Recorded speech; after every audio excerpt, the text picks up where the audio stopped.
All right, everybody, welcome back. We are in episode 2 now of the Playmakers podcast. I'm Topher. I'm Neff. Thank you all for listening last week. I think we're up to like 40 listens on episode 1, which might not sound like a lot to you, but to me at least, that means a lot. I know my last podcast I did, the max I ever got was like 15, so 40. Thank you all so much. Hope please keep supporting us. It means We a lot. really appreciate every view. Yeah, everything counts. A view alike means the world to us. Thank you all so much for the support. But enough of the pleasantries. Let's just jump right into this. You know what I'm saying? And where else to start but Matt Stafford trade? He had to come to Indy. He had to come to Indy. Why Right. didn't he come to Indy, Matthew? Please. Well, I know one reason why he didn't come to Indy is because the Rams gave them a king's ransom. Like, look at the details of this trade. They got the Rams 2022 and 2023 first round picks, their 2021 third round pick, and Jared Goff for a 32-year-old Matt Stafford. That is a lot of assets. And then if you think about it, if they got that much for Matthew Stafford, who's 32 years old, but still got really good time ahead of him, didn't the Texans want like 2 first rounds, 2 second rounds, and 2 defensive starters? Yeah, it's trademark for these quarterbacks. I mean, you said you want the Colts to get for Stafford. Like, it's going to cost you. It is a big old price. I think for some of these win now teams, maybe it's just better to go for the draft. And we'll talk more about those draft quarterbacks. I have some stuff I want to share about Mac Jones, but back to Stafford. What does this do for the Rams? Matt Stafford instead of Jared Goff. What does that do to the Rams? Well, let's see. They got Matthew Stafford throwing them no-look passes for years before Pat Mahomes entered the league. He got throwing dimes all the way to Calvin Johnson in the end zone. I mean, he got the experience, he got the arm, he got the talent, and now he's got Robert Woods, Cooper Kupp, Cam Akers. Jefferson, Tyler Higbee. He's got Cam Akers in the backfield, and then he's got that killer defense with Aaron Donald, Jalen Ramsey. What are the two things that he never had consistently in Detroit? A run game and a defense. And what is Sean McVay best at? The run game. And what did they have the best of this past season? Defense. I mean, it should work well for him, right? I mean, he is 32, so maybe he starts to decline, especially since so much of his game is how physically dominant he is. But the past season, he was still great. I have these past stats here, right? Threw for over 4,000 yards, 26 touchdowns, only 10 interceptions for a pretty terrible Detroit team who didn't have most of their receivers all the year. That's pretty darn good. So Detroit's completely retooling. They get an extra. They have a top 10 pick. I think they're going to take Zach Wilson in the draft and then have him sit behind Jared Goff and learn from him. Learn from Jared Goff. Yeah, Gross. which is setting for Gross. Zach. All right, but do you think this was a good trade for them, for Detroit? I mean, Jared Goff is a completely different quarterback than Matthew Stafford. Mm-hmm. He's less dynamic. He's got a strong arm still, to be fair. Yeah, and he's still relatively young. Yeah, but I mean, outside of that 1 year where they made the Super Bowl, it really hasn't worked for them, though. Yeah. I'm not sure why. There's been some injuries. The run game had a few years where it wasn't quite as good. You remember when they got rid of Todd Gurley and still did fine? But even that one season, it was like almost all play action. Mm-hmm. Almost all of his passing success was predicated on Todd Gurley in the run game. And they don't have that in Detroit. Unless something seriously changes, if they get some good offensive linemen somehow. I mean, if you get a good quarterback coach for Jared Goff, which, I mean, I'm not saying he had a bad quarterback coach in LA because, there's no shortage of good coaches there. Yeah. You can see they have one of the best defenses. They have one of the best and one of the youngest coaches in league history. Yeah, and their quarterback coach from that Super Bowl year, if I'm not mistaken, Zach Taylor, I believe, he was their quarterback coach either that year they made the Super Bowl or the year before, and he's the coach in Cincinnati now. Mm-hmm. And he looks okay? Question mark. I mean, Yeah, we gotta wait for Joe So Burrow. he's had good guys, but maybe it just wasn't the right fit for him. Yeah, But I don't see how this current fit is any better because the Lions are a joke. I mean, you saw that press conference with their new head coach, Dan Campbell. He said, "We're going to bite you in the knees." He's like the strength and conditioning coach or some other like low-level assistant in New Orleans, which is a complete sham. Yeah. I don't know who they can hire who will make Jared Goff Yeah. magically good again. Talking about head coach press conferences, did you see the Nick Sirianni one in Oh, jeez. Philadelphia? Oh geez. my God. What would you say is the most toxic fan base to their team in the league? Would you say the Eagles? To their team? Yes. Eagles probably a fairest shout that I can think of. Like the man just started. Give him a break. But that press conference was really bad. I mean, yeah, but some coaches are just great at the press conference. Bill Belichick says nothing. I guess. I mean, he says nothing, but yet he's still the best coach in NFL history. Yeah, I know. But I But mean, the way he says nothing is a lot more quality than the way he said his press conference. Just it's a way to phrase it. But I guess he interviews well. That's why they didn't hire Eric Bieniemy. Oh God, poor Eric. He's going to call plays in the Super Bowl. Back-to-back years, Eric Bieniemy will be the play caller for the Chiefs in the Super Bowl. So that excuse that he's not the play caller, he's not leading the offense, so that's why he's not head coach. That doesn't work. I don't know. It's some trash. And he played for the Eagles. yeah, He was the Eagles running back. yeah. I don't know. That seems like it'd be perfect. I guess they just don't want to go back to the Andy Reid tree because Doug Peterson was also Andy Reid guy. I don't know. Whatever. That's it. Talking about the quarterback subject, Yeah. who do you see out there besides Deshaun Watson and possibly A-Rod? Guys that could be on the move. Yeah. It's interesting. Well, it depends what these teams, how aggressive they get for like Deshaun Watson potentially. Like, could Jimmy Garoppolo get traded from San Francisco for as part of a Deshaun Watson or Aaron Rodgers trade? I saw one hypothetical. This wasn't like a rumor or anything. This was just a hypothetical situation of like, what if the Browns offer like Baker Mayfield and a first-round pick, something like that. Oh, Baker roasted a fan. Did you see that? Baker roasted a fan for them being like, "Hey, let's get Deshaun Watson up in here and get a Super Bowl." And Baker was like, "Yo, for real? I got you to the playoffs for the first time in what was it, 15 years? Something like that. It was since 2003, I think. And then a playoff win. Like first time in like 25 years. 25 years. The disrespect. Other quarterbacks, Cam Newton. No, is a free agent, even though we're pretty low. We were pretty. If you listened last week, we were pretty low on Cam Newton. We don't expect much out of him. I will be very upset with Chris Ballard if he decides to bring Cam Newton to Indy. Well, if you can't get a quarterback in the draft and you can't trade for like Deshaun Watson or something like that, he might be your best free agent option. I'm thinking Sam Darnold. Trade for Sam Darnold? Mm-hmm.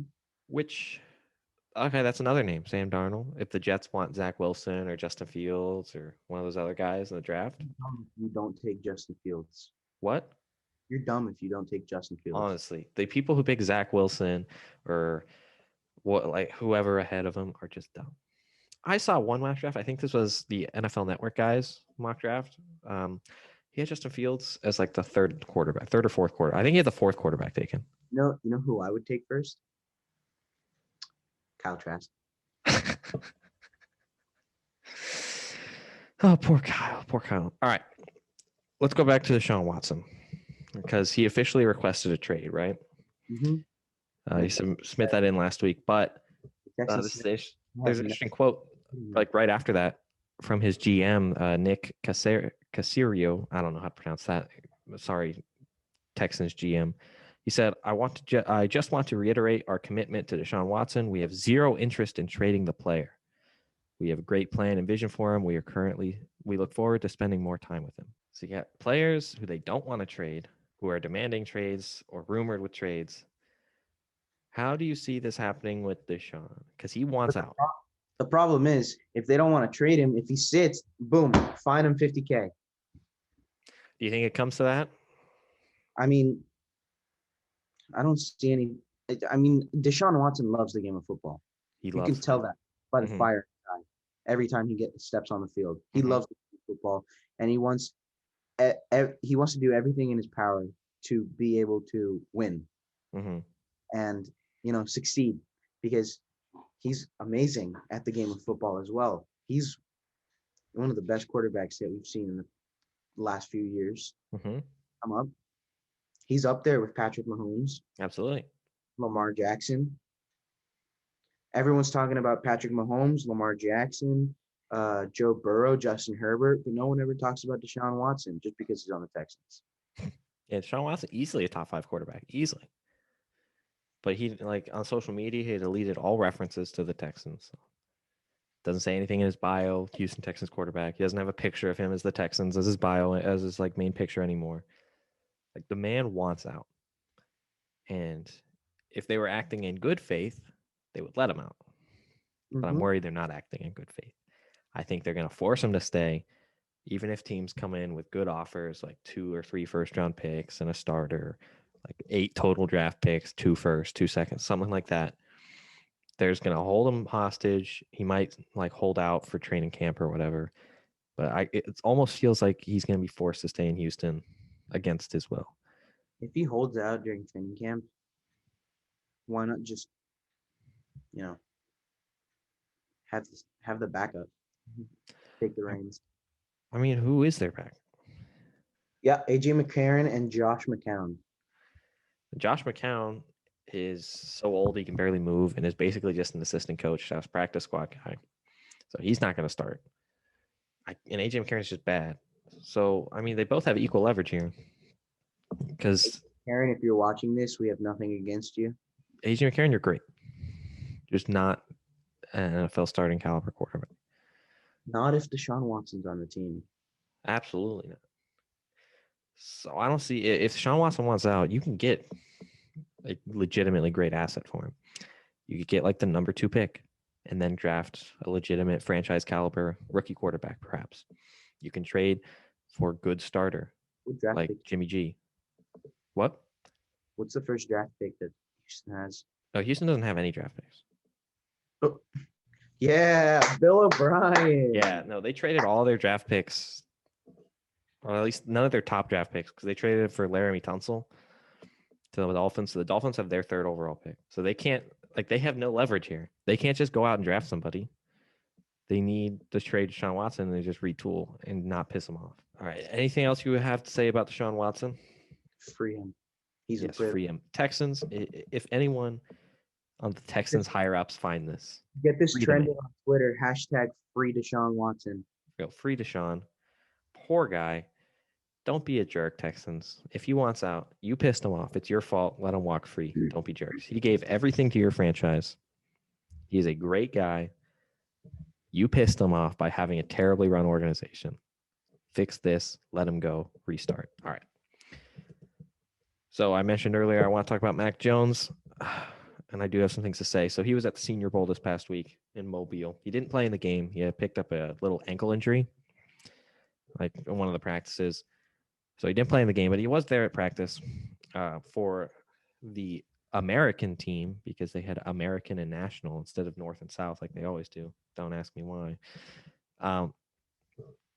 So Matt Rule, the Panthers head coach, who was coaching the American team, he had this to say, quote, "The fact that he's here, I think it speaks a lot to who he is. You get a chance to see his intelligence. He makes really quick decisions. He processes information quickly, highly intelligent. He's an alpha. He's the first guy on the practice field, the first guy in the runnings." So very high praise from Matt Rule of the Panthers, and they have a top 10 pick. They need at quarterback. We know how good it was at Alabama. Do you think he's a legitimate top 10 pick caliber NFL starting quarterback? No. Why not? Half his team at Alabama were all pro. Like legitimate first round guys? Yes. His linemen, Najee Harris, Jalen Waddle, Devontae Smith. He Throwing, got everyone. He had everyone. you throwing Steve Sarkisian's best play calling in a decade. I don't know. It's I do. A part of me believes that. A part of me buys into the Mac Jones hate because he seems really boring. And he's not like an impressive athlete. Uh, he's like if Joe Burrow is shorter and less fun, but the stats are pretty undeniable. He completed almost 80% of his passes for an entire college football season. That's the highest this year? Yeah, it's ridiculous. He had 41 touchdowns and 4 interceptions. If you think about it, half of those were dump offs and checkdowns to Najee Harris. Yes, I understand there were dump offs, there were screen passes, he would throw a 5-yard slant to Jalen Waddle, and then Jalen Waddle takes it another 60. I get all that. That is part of the equation. But let's not act like he was only throwing screens. The man did have a pretty legit vertical game at Alabama. There are plenty of times where you have like John Mechie or whoever running deep down the field, and he just throws a dot, 30-yard strike. I mean, he has that in his bag. But I don't know, something about it just feels wrong, right? The thing about Alabama is they don't develop quarterbacks well. They have yet to develop quarterbacks well. You know what I'm saying? Tua. Again, I love Tua. I said it last week. I love Tua. I think he's good, but he's a good quarterback. Nick Saban just doesn't develop quarterbacks. Yeah, I mean, you saw it with the Dolphins. We all thought he was great, right? He looked like a pretty sure thing. Then plays this year at Miami, and it doesn't go well. So it doesn't go great. He went okay. And AJ McCarron, we gave him a little smack earlier. No disrespect. He wasn't a great NFL quarterback. They found ways to win perfectly fine without quarterbacks. Jacob Coker comes to mind. Blake Sims comes to mind. So I guess an Alabama quarterback does kind of raise a red flag, huh? Like if you think about it, what running backs from Alabama are? I guess Derrick Henry, Mark Ingram. Wide receivers: Julio, Calvin Ridley, Devonta Smith, Henry Ruggs, Jerry Jeudy. Yeah, honestly, now that we think about this criticism with Mac Jones, maybe we should have given Tua the same stick because he was playing with 4 first-round wide receivers. Yeah. At the same time, his top 4 receivers were all legit first-round talents and will all be first-round picks.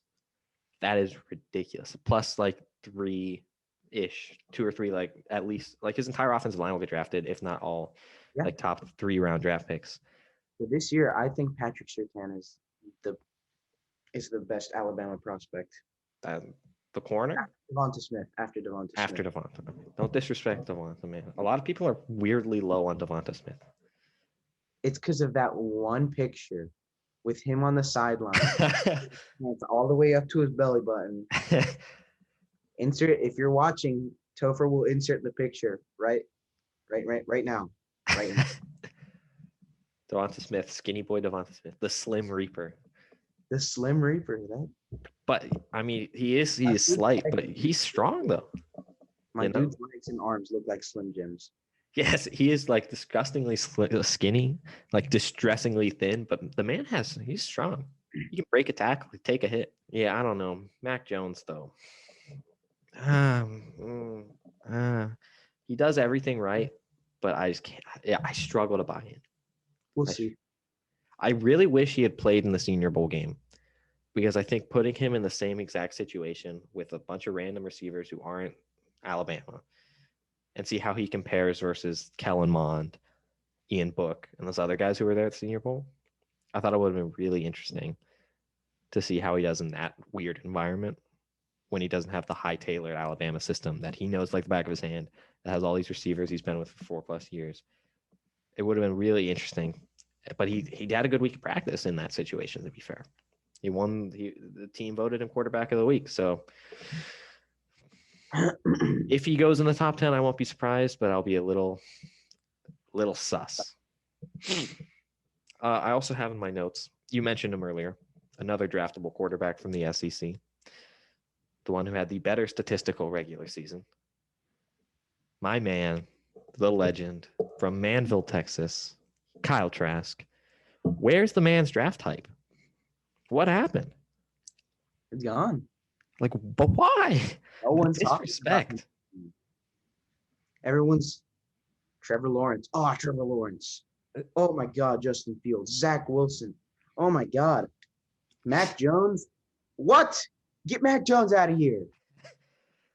I It should don't. be Trevor Lawrence, Justin Fields, Kyle Trask, then Zach Wilson. I'm sorry, Zach Wilson.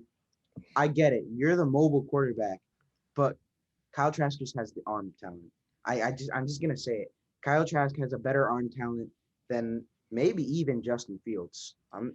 Well, there are different things I would consider arm talent. So as far as the ability to just throw it hard, throw it far, like that, just that pure strength, nobody touches Trevor Lawrence in this class. That man has an absolute piss missile attached to his arm.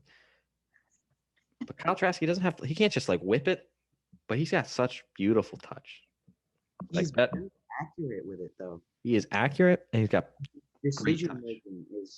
His decision making is what makes me think that he's better than Justin Fields, because Justin Fields, once he gets outside the hashes, he doesn't know what to do. So he just off. Yeah. I think that's probably why people are kind of low on him, right? You know, it's because he does have the tendency to make some bad decisions. And then people are low on Kyle Trask because you got quarterbacks like Patrick Mahomes and Lamar Jackson and Deshaun Watson who can move, but Kyle Trask is just an ordinary pocket passer like Tom Brady or Peyton Manning. You know, on that comp, when I watched him at Florida, I kind of thought of Tom Brady. You know, this big dude doesn't move that well, but he knows how to get around in the pocket. He knows when to step up. He knows when to put it down and just run. Yeah, he knows how to make smart decisions in the pocket. He doesn't take a lot of bad sacks typically. He makes some mistakes. You know, he's still like 23, 24. He's still a kid. Yeah. But he makes good decisions most of the time. He can put it on a line. He knows how to throw a ball where only his receiver can get it. He knows how to let his receivers make plays. I mean, there are plenty of times where it was like a 50-50 ball up, but he knows he has Kyle Pitts in there. So he lets his guy just make a play, you know? Got Kyle Pitts, Trayvon Grimes. Trayvon Grimes was a big. I can think of one. It was against Georgia. He threw this beautiful deep ball to Trey Grimes, back of the end zone, just back shoulder. Jeff's kiss. Only his guy's going to get that ball. But Trayvon Grimes had like, I don't know how much on that cornerback. Like a foot and a half. Trayvon Grimes is a monster. He's huge. Yeah. Honestly, if your team needs a little bit of a bigger threat, if your team needs a red zone guy, get Trey Grimes. You'll do yourself a favor. And I know people have made a similar argument to that with Mac Jones of, well, he had this great team around him, and he did have a good team around him. Kyle Pitts is a legit stud. Kadarius Toney is a legit stud. Yeah, Florida didn't have a running game. They had no running game. They had zero running game and an awful defense. A terrible defense and an offensive line that was mediocre. They were fine. They got the job done for the most part, but again, no running game. The only part of that team that was good, I would say, is the quarterback and the wide receivers. Yes, assuming you're lopping in Kyle Pitts with the wide receivers. Yeah, plus Kyle Pitts. Yeah, those were pretty much the only thing that works. Shout out the specialists. Kyle Pitts reminds me of George Kittle. Yeah, I can see that. I don't know. I don't think he's quite as like George Kittle can now block. George Kittle could not block before. Kyle Pitts can block. Kyle Pitts. I don't know if that's fair. He's not like a dominating blocker, but he's fine. He's not the best blocking tight end. Yeah. Which I think if he bulks up a little more, you could use him as that double. Because George Kittle was not good at blocking when he entered the league. Mm-hmm. He took that offseason to focus on blocking because he already had his catching and running down. I mean, you gotta get that blocking. George Kittle, once he picked that up, boom, he enjoyed blocking. He loved pancaking people. Like, there was that one clip of how he pancaked someone into the end zone, and then you see him just laughing after. Or you need that out of a good tight end, right? The guy who's just willing to do the dirty work. I love George Kittle. He's one of my favorite players in the league. Yeah, he's a lot of fun. Kyle Pitts is definitely that level of receiving talent, if not better. That man's just a legit like number 2 wide receiver who's also 250 pounds. Where do you think Kyle Pitts goes in the draft? Where? Probably in the teens, if I had to guess. Where he should go is in the top 10. I have no qualm saying he's easily a top 10 talent, but he probably won't go to like 13, 15, something like that. Mostly just because positional value. People will see, well, he is a tight end. I can't take him high, even though he's more than a tight end. And if he is like a tight end, if he is a tight end, but he's like a Travis Kelce tight end, a George Kittle tight end, as you say, a guy who will get you 10 catches a game if you need him to. True superstar. All right, back to Kyle Trask, because I do want to give him more of a shout. Because no one else is talking about him. God damn it, we will do it for him. We'll give him his pub. I think a team like Pittsburgh, Tampa, maybe Indy, these teams that have well-established teams. Like they have well-established rosters. They are built around a pocket passer already. But that quarterback is either gone in terms of Indy or on the way out in terms of Tampa and Pittsburgh. And yes, I know Tom Brady's still great. I'm not questioning that, but he is going to retire in the next couple years, no matter how good he is, because he will get to a point where he just has to call it quits. Why not learn from the best? Exactly. Give him a year or two to learn from Tom Brady or from Big Ben, and then slot him in. Like it'll be seamless. And I think the Colts. For that O-line. Kyle Trask to the Colts? I don't know. Maybe. And it's a good, it could work? But they're kind of a win now team. Like win this or next year. If they don't, window might pass. You think they should be more? Well, how about this? What if you go out and get a win now quarterback, like you said, Ryan Fitzpatrick? I guess. No, no, not Ryan Fitzpatrick. I don't think he's good enough to take him to a Super Bowl run. On a Super Bowl run. I don't know. Playoffs, definitely. I'm trying to think like a legitimate win now quarterback. The Colts have a good team. I'm not saying that I'm not fanboying over the Colts, but the Colts have a really good team. Yeah, they are legitimately really good. I think Kyle Trask is a good enough. I think he's like a high floor, low ceiling kind of prospect. I think he steps in and is a quality starter from day one, even if he never reaches like MVP level. So maybe he's not Tom Brady, but what if he's like Jared Goff? Oof. What if he's like Andy Dalton? People will give that slack, but Andy Dalton, we forget, was a good quarterback. He made a couple Pro Bowls. He led the team to the playoffs. He won a lot of games. You know? The ginger slinger. Or the red rifle.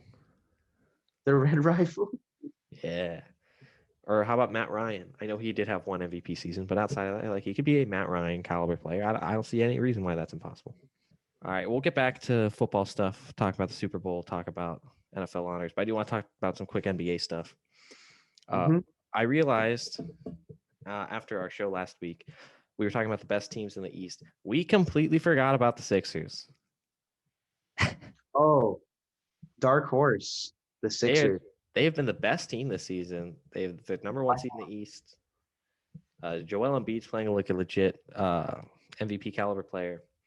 Doc Rivers has got it cooking. So sorry, Sixers, we forgot about you guys. All of you are thinking about Kyrie Irving with James Harden and Kevin Durant up in Brooklyn. Yeah. Joel Embiid is playing like an absolute monster. Yeah, he's just playing great. And I saw Ben Simmons' stats. He's not scoring the way you'd want him to, but he's still providing ridiculous assist numbers. What was that? He worked on his threes this offseason.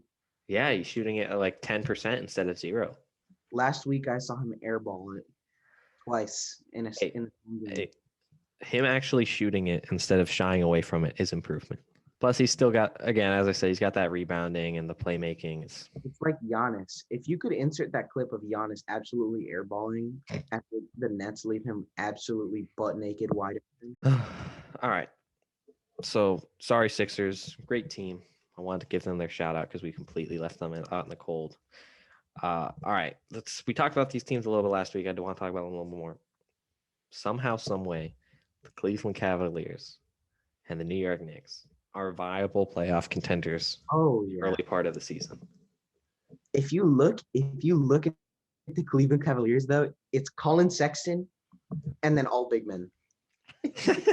You got Colin Sexton, you got JaVale McGee, you got Andre Drummond, and you have Jared Allen. You have 3 centers on the team. Those are probably their best players, 2 through 4. Hey, it's working. They have a top 10 defense. They have the top 10 Colin Sexton in the league. What? Oh, sorry. What? Colin Sexton? Sorry, I meant offense. They have a top 10 scoring defense. Their offense is kind of bad, but Colin Sexton's up over 20, like almost 25 points a game. He is their scoring machine. He could be an all-star this year? Mm-hmm. Question mark? I voted for him. Yeah, I mean, hey, voting for NBA All-Stars. We'll put the link in the description. Go vote for your All-Star. It better be Dame Lillard, and Game time. I don't really care who else you vote. Chef Curry. Chef Curry's balled out.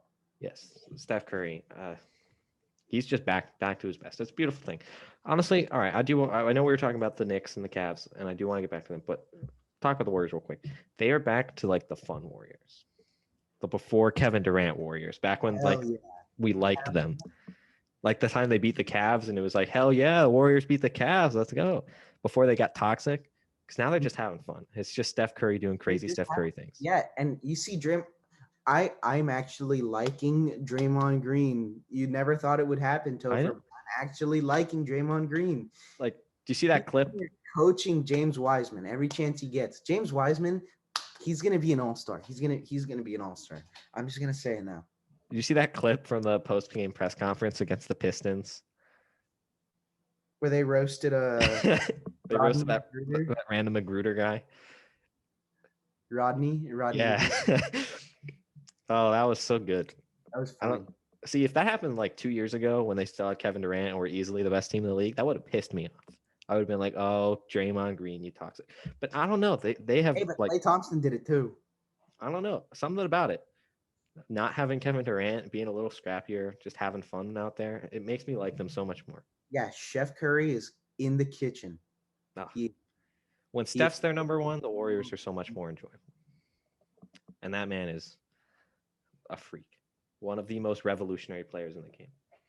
I love to watch the Warriors play just because Steph Curry is so exciting. Mm-hmm. He is must-watch entertainment. All right. The team I did want to talk about, they're a little less exciting, but I want to talk about the Knicks. I don't know what's going on. Why are they good? Or competent, at least? I mean, I think when didn't they hire Tom Thibodeau? Yeah. I think he just completely flipped the script. I mean, they have that classic Tibbs defense. And I think Obi Toppin being added just kind of gave them a little, little juice, little spark. Juice. And then also because they didn't have a young team. They had their young guys. They have like Kevin Knox and Mitchell Robinson, all those guys. But with the new they're having like a new spurt of life with young players like Obi, RJ, Julius Randle's young, right? Julius Randle, I don't actually know how old he is. He's young-ish, but he's having a career year. He does still turn the ball over a lot, but he's up over 20 points, 10 rebounds, shooting the ball at over 40%. Good for him. Good for them. When was the last time a Knicks player got a triple-double? I have no idea. Was it Melo? Probably not. It was probably for all I know, it's Julius Randle. Because triple-doubles are just a thing that happened these days. I remember back in 2012, triple-doubles were the coolest, rarest thing ever. And then Russell Westbrook happened. It was like, holy smokes. And then everyone else also started doing it. It was like, oh, okay, I guess that's a thing. We need to disnormalize how crazy triple-doubles are ridiculously impressive. Russell Westbrook averaged a triple-double for 2 straight seasons, and people are just like, yeah, it is what it is. It's just how we do it. That is ridiculous to me. All right. Oh. All right, for the audience, we record this show on Mondays. So yesterday, the Wizards beat the Nets. And not only is that crazy because the Wizards are horrible, did you see the way they did it? Yeah. You see a sequence at the end? So Bradley Beal hits a 3. And then whoever that guy is, 25 or whatever, that one guy. He gets the steal, gets it to Russ, who is a terrible shooter, just drains the clutch three. And he was banged up. He said he was banged up like that whole second half. And he's still just there. I got it. He's like, I got the shot. Bradley Beal's face at the end. If you're watching the podcast on YouTube, Topher's going to insert a picture of Bradley Beal's face after they won that game, because it was like a child in a candy store. Oh, man, Bradley Beal, man, he has had a ridiculous season. He's at like 35 points a game or something ridiculous, but they've won 3 of them. You think Bradley Beal's going to win MVP even though he's on a crap team? No, he's not going to win MVP. He might win the scoring title. He'll be an all-star, maybe even an all-star starter, but I think they're going to give it to LeBron. they should, man. LeBron's always the MVP. They just don't give it to him because they don't feel like it.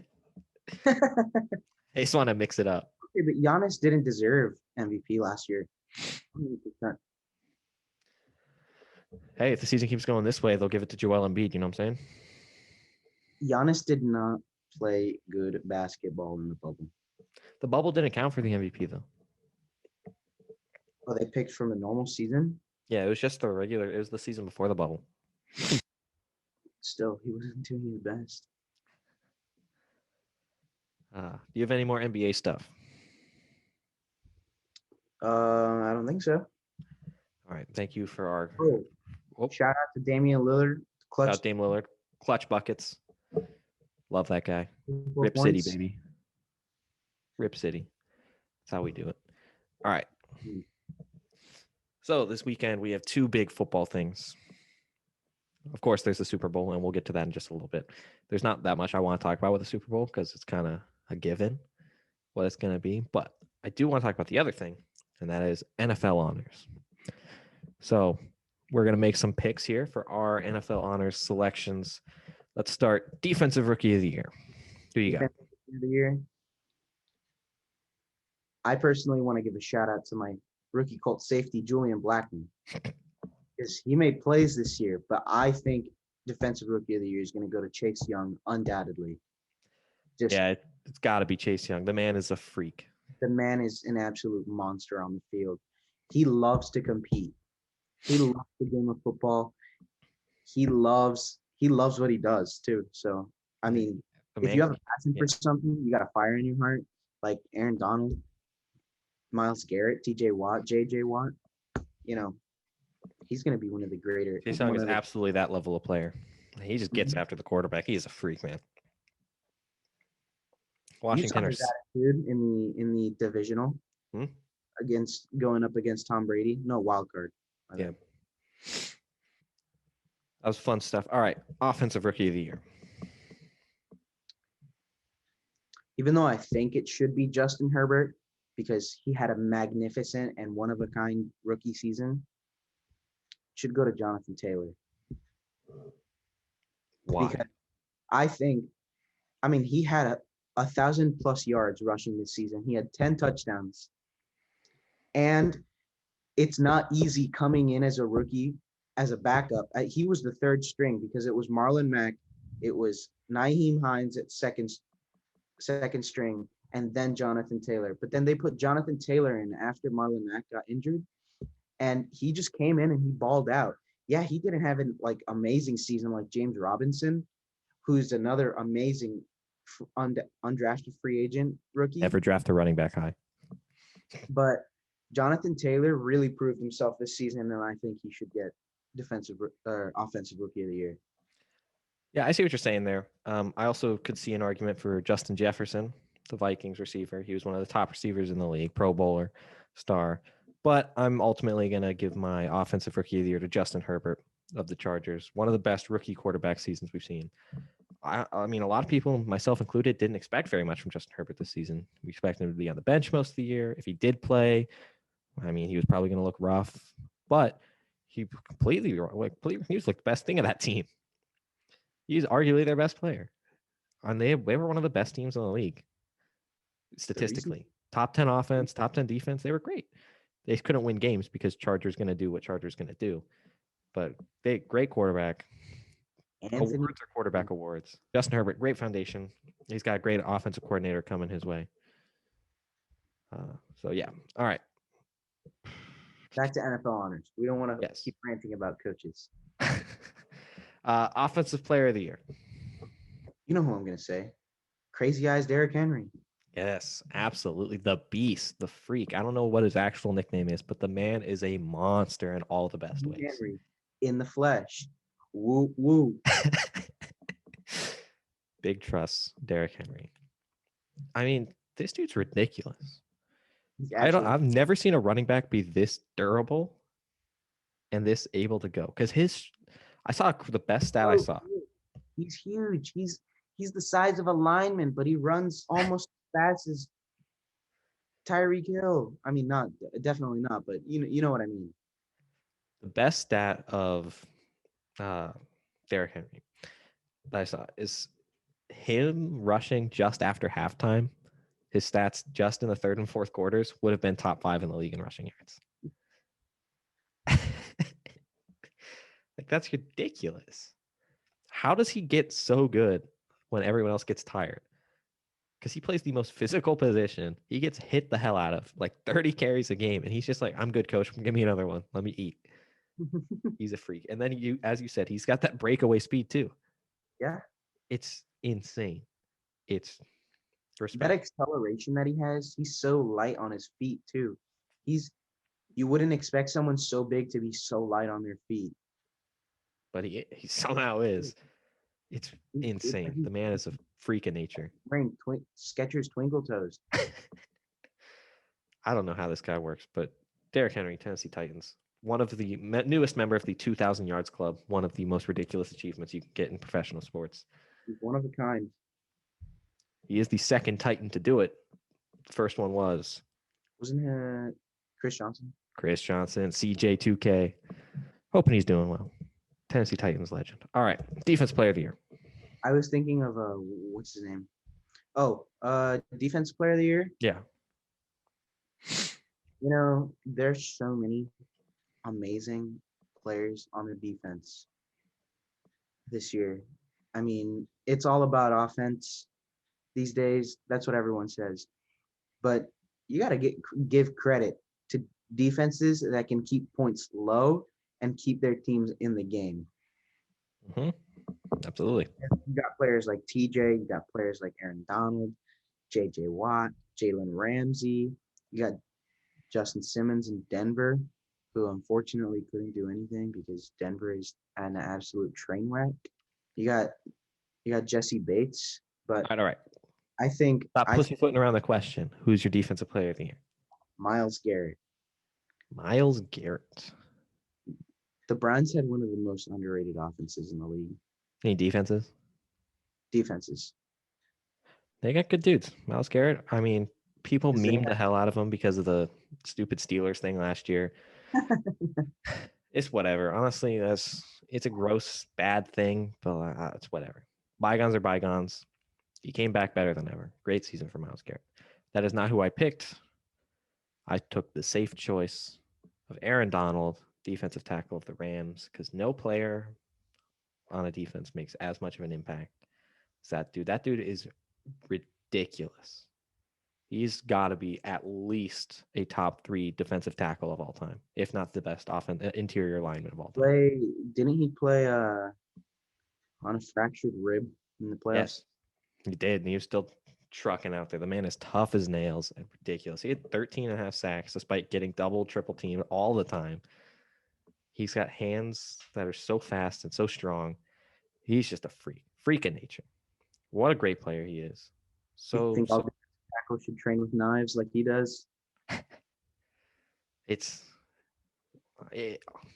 Words cannot express how ridiculous Aaron Donald is. So he should join that 3-time Defensive Player of the Year club. He is that good. All right, before we get to MVP, Coach of the Year.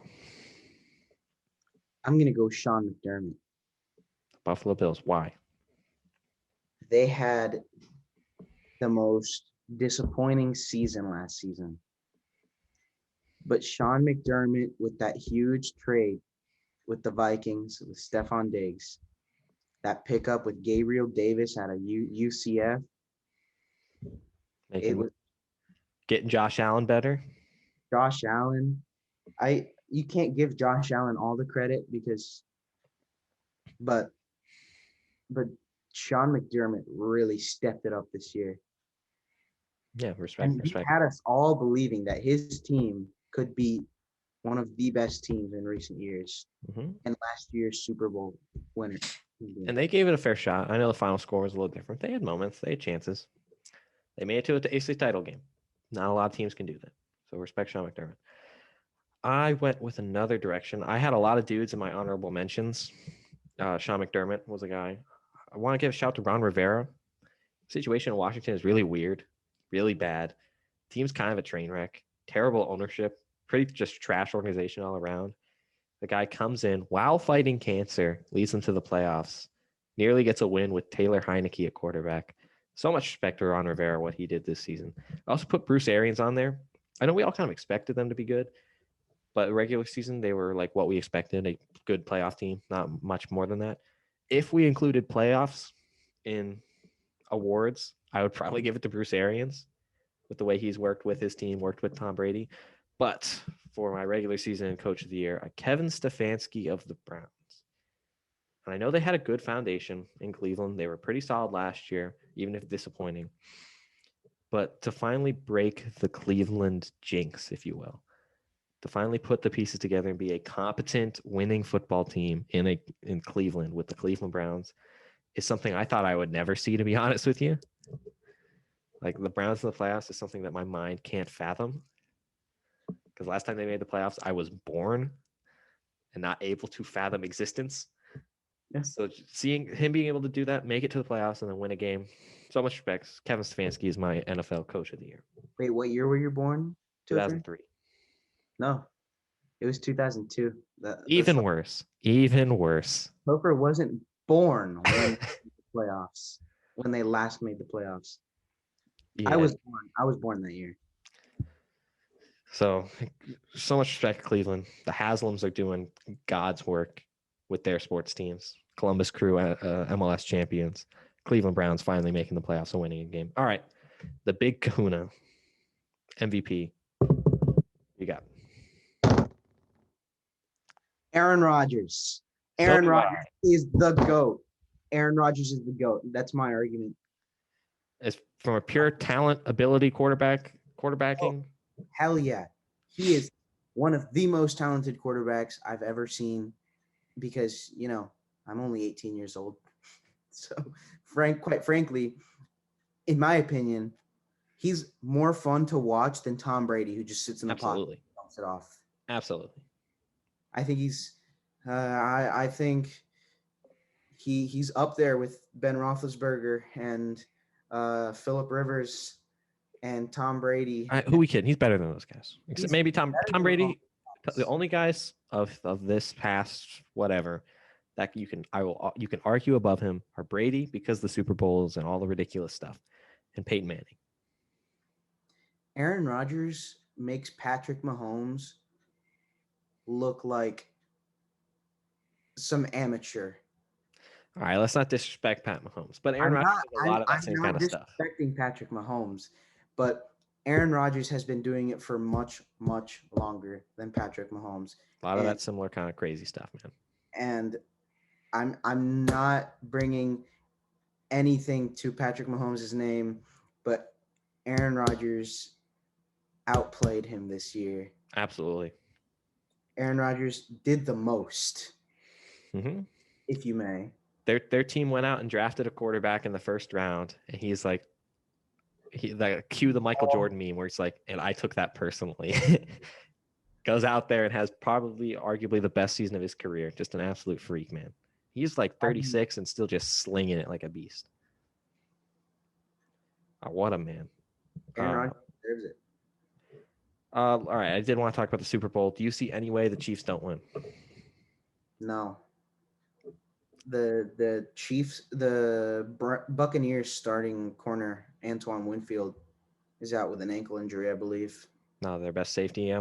That's going to make it hard to cover Travis Kelce if your best guy on the inside can't do. Tyreek and Mecole. They got a lot of dudes. They just have too many dudes. I love the Bucs. They're a lot of fun. I don't have a favorite NFL team. I'm not homering the Bucks. I swear to God. But it's the Chiefs. Yeah. I do expect it to be a fun game. These are both fun teams that have a lot of fun players who make weird plays and cool stuff's going to happen. You should I watch. don't know, but Tom Brady has been here before. I just think even it's going to get in Tom Brady's head. He's just, I don't know. I feel like, I feel like he's. I mean, I'm not taking anything away from Tom Brady, but he's older. He's an older He is. guy. Hey, Tom Brady, use this as fuel. Someone You send this remember to Tom Brady. Give him the motivation. You remember that at that one image of Tom Brady holding up a 4 for fourth down at the end of that Chicago game in week 5, was it? Yep. You know, he hasn't made huge mistakes like that since then, but No, he's been really good, especially in the playoffs. He has made against the Packers. He did almost single-handedly lose the game in the second half. but He's still Tom Brady, so he'll make plays. It'll be a fun game, but the Chiefs are the Chiefs. Pat Mahomes is Pat Mahomes. I They're don't not know. I don't know if he'll be able to do it without his best friend Billy Boy. If he did, then he is like the unquestioned best individual player in this sport. If you base it on success, as opposed to like talent or something. That's a debate. That's a debate for another day, though. Do it with more than one coach. One-on-one franchise, one-on-one coach, incredible. Big time, big stuff coming your way. A new segment, one we are very excited to unveil. Playmakers of the week. I'm so hyped for this. So every week we will nominate 4 or 5 guys that we saw in the past week as our playmakers of the week from across the world of sports. Really got it off. Really got it going. I will start because I think one more guy than you do. Last night, the United States men's national team played Trinidad and Tobago in a meaningless friendly against a completely overmatched opponent. Even with that being said, it's good to see us crush minnows. Regardless, the best player in that game, FC Dallas's Jesus Ferreira, 2 international goals, 3 assists. The young man from FC Dallas making plays. He is one of my playmakers of the week. All right, who's your first guy? My first guy is a guy that doesn't need any introduction because he's just been dominating front court for about 2 or 3 years now, and that is the one, the only Nikola Jokic. The Nuggets big man. He had a And great game, I think, yesterday. Didn't he have like 47 points? yeah, he's been dropping upwards of 20. He's been averaging maybe 20, 21 points. He's been doing really well. You got to give him some credit for that run last year. Mm-hmm. Um, What a unique player, right? No mhm. guy who looks like that should be that good at basketball. Like he had that one clip where he said, "I I I don't move a lot because I don't move fast. I don't run fast." Special So, player. you know, but when he says he doesn't move fast, but once he gets inside the paint, he's got lightning feet. Mm-hmm. Quick feet. Got Great those moves. passer, too. All right, my number 2 guy. College lacrosse started this past weekend. I'll talk about it more as more games happen. Sorry, college lacrosse. Only 2 games happen. I don't have that much to say. But, You'll have little segments with him talking of about. course, bro, once lacrosse gets in full swing, I got you covered. This is a lacrosse-friendly program. Regardless, Denver hosted Utah in the first big game of the season, if you will, and graduate senior Ethan Walker, Ewok, the Canadian sniper, 3 goals and an assist to start off his final campaign at DU in their win over Utah. Ethan Walker is one of my playmakers of the week. I only had 2 playmakers. They were both NBA. I haven't been watching much soccer. I would have picked one, but maybe next week. The second one goes to Malcolm Brogdon of the Indiana Pacers. He's just seriously balled out. Him and Domantas Sabonis have really put the Pacers back in, Keeping them afloat, keeping them rolling, keeping them chugging. people are talking about the Pacers with, maybe Karis LeVert comes back and maybe they, do something with that. Because last year they had, what's his name, who went off in the bubble? Oh, TJ Warren? TJ Warren. I mean, Yeah, that was funny. Remember when he was a bubble star? That was funny. yeah. So, All right. All right. Malcolm Brogdon. Fair shout. Fair shout. Bucks screwed up letting him go. All right. I do have one more name on my list.